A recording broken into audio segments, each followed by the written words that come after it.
First step for any content piece is what you're going to do is come over here and create a report. A topic is different in every country, like a keyword is different in every country. So you're going to select your country over here, the top where you want to write the topic for. And we're supporting a lot of languages right now, and more languages are coming out as well. So it doesn't matter which language you're using. We have which language you want to go for. We have so many that it's going to be fine for just about anybody.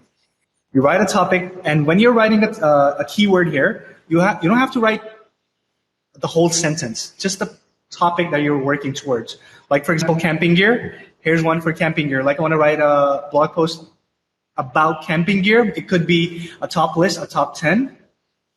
If that doesn't matter, I don't have to write top 10 camping gear. So what? Oh, hey, Elston. So finally got to work. Continue, guys. That's great. So if I want to write a blog post about camping gear, all I need to do is write the keyword camping gear, and I will get everything around it within the report. So once you have your report, you will see these two things over here. This is the Google trend. The Google trend shows you the average searches that Google has seen over the years for this particular keyword. It doesn't mean that this is great volume or bad volume. It just shows the overall search volume, search trend, basically, for a keyword that is happening over the years. So the older a keyword is, the longer history you would be able to see in this graph. Like, for example, this is from 2004, and the latest one is 2021. And as you can see, in 2004, people used to camp a lot, and 2021, people don't camp a lot as much. Well, of course, digitalization, TikTok, Snapchat, Instagram, makes sense, right? This is how you understand what topic you're going to work at. And also pandemic, right? That's also a reason. Let me see. Okay. Let's say it happened. Okay. 7th and 8th. Let's say it started right here at the first month of 2019. I wouldn't say it dropped a lot. People were still searching for camping gear, maybe because they want to sleep out in their lawn. So even with COVID, I would say technically by the data that people were still searching for camping gear. That is interesting. Okay, and this is the search volume, the actual search volume coming directly from Google AdWords. This gives you an idea of how many people are actually searching for it on a monthly basis. Like you can expect 5 or 3% of this traffic at most if you're ranking in the top 5, let's say. So if it's 61,000, you divide that, you get a percentage of 3%. And if you rank on it, that's still pretty good traffic. So the overview portion of it basically is there to give you an idea of what the entire thing is all about. The intents are the keywords that we create using our keyword generator from Brand Overflow. We take a keyword and we try to find all the intents around it, like a shopping intent, a comparison intent, a phrase intent, research, questions, local. So we kind of mix and match keywords to find keywords that Google is auto-suggesting us. Like, for example, a shopping keyword could be, let me give you an example of how my system actually does this. Like, if it's camping gear, I would actually, right here, buy camping gear. And all these keywords that are coming over here would be in the shopping area. So these are all the intent we're creating by ourselves. It's all hand-worked stuff.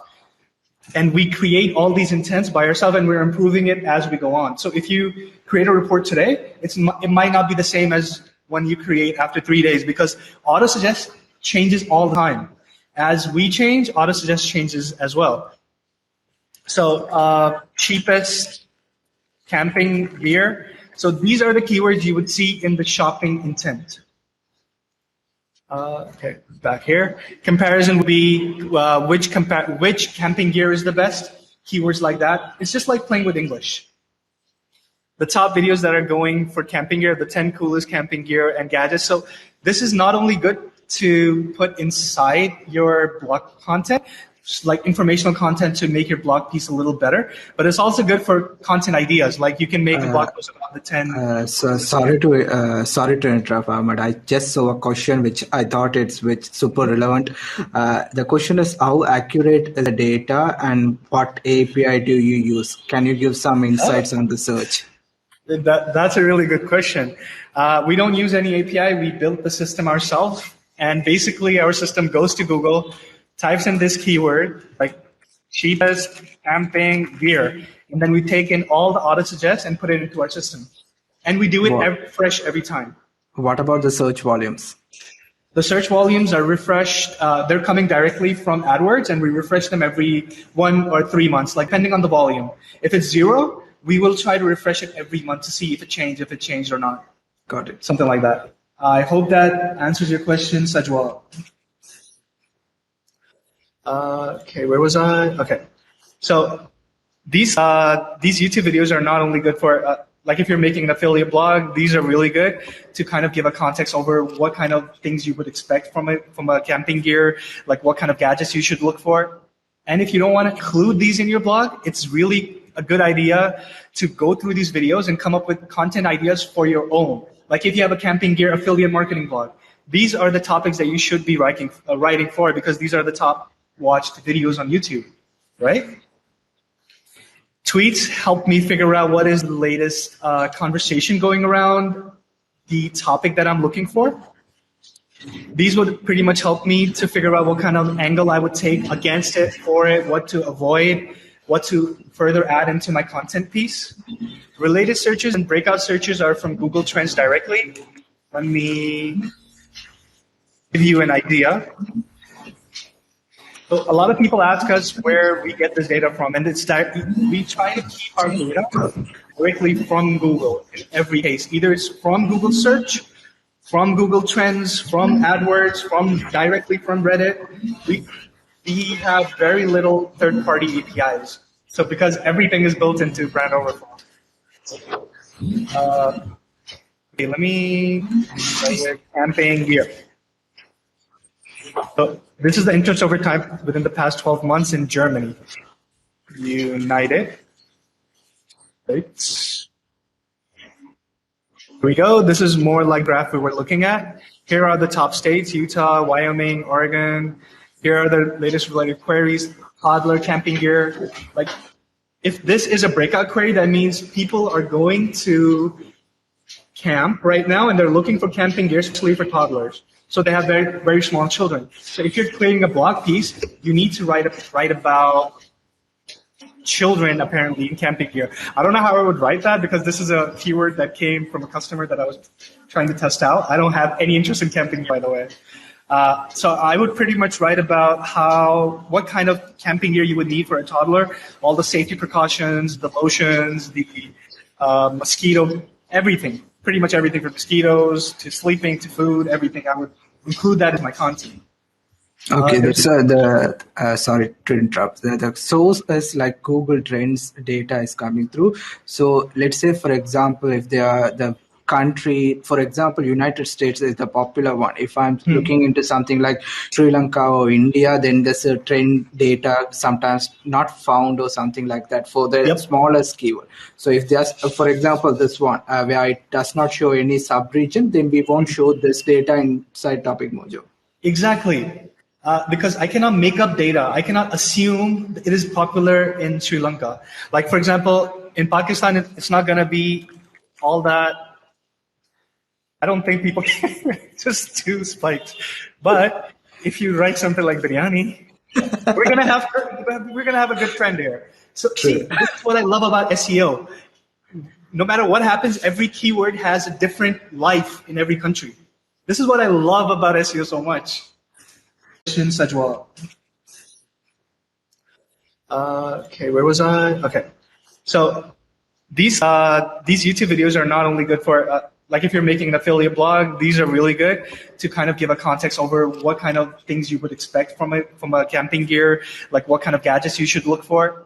And if you don't want to include these in your blog, it's really a good idea to go through these videos and come up with content ideas for your own. Like if you have a camping gear affiliate marketing blog, these are the topics that you should be writing for because these are the top watched videos on YouTube, right? Tweets help me figure out what is the latest conversation going around the topic that I'm looking for. These would pretty much help me to figure out what kind of angle I would take against it, for it, what to avoid, what to further add into my content piece. Related searches and breakout searches are from Google Trends directly. Let me there at one click. The forums part is really fun, actually. So if you're writing a blog post about something, you want to get the right backlinks as well. This is not only going to give you the right conversations on forums happening all around the internet, it's also going to help you get link opportunities, like in forums and communities. You can go there and link your topic, your blog post. This is really good for people, for bloggers especially. That's what I was thinking here, that people can just go to these forums, put up their register there, put up their link, tell them how this post can, their content could help you learn more about camping and outdoor gears or whatever. Or you could even be part of a bigger forum to help your blog get more traffic and clicks, affiliate sales, who knows? A lot of people are doing Amazon affiliate marketing lately as well. And this is the thing that's going to help you get that traffic. Not only is it going to help you get those conversations, but also help you get traffic via link opportunities.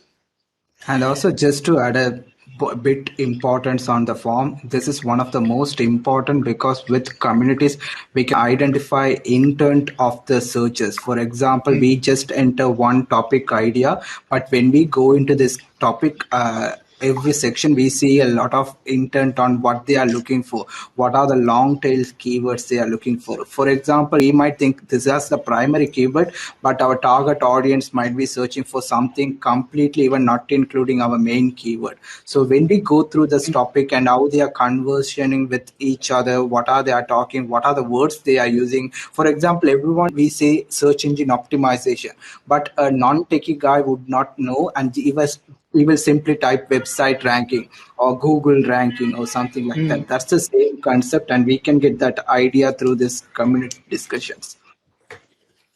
That is absolutely correct. And yeah, long tail keywords is a great way to look at the forums area. It's like maybe you're targeting the wrong keywords, and I could also do a little of automation, remove this part, keep this part as a title, get the keywords out, and get you search volumes for that.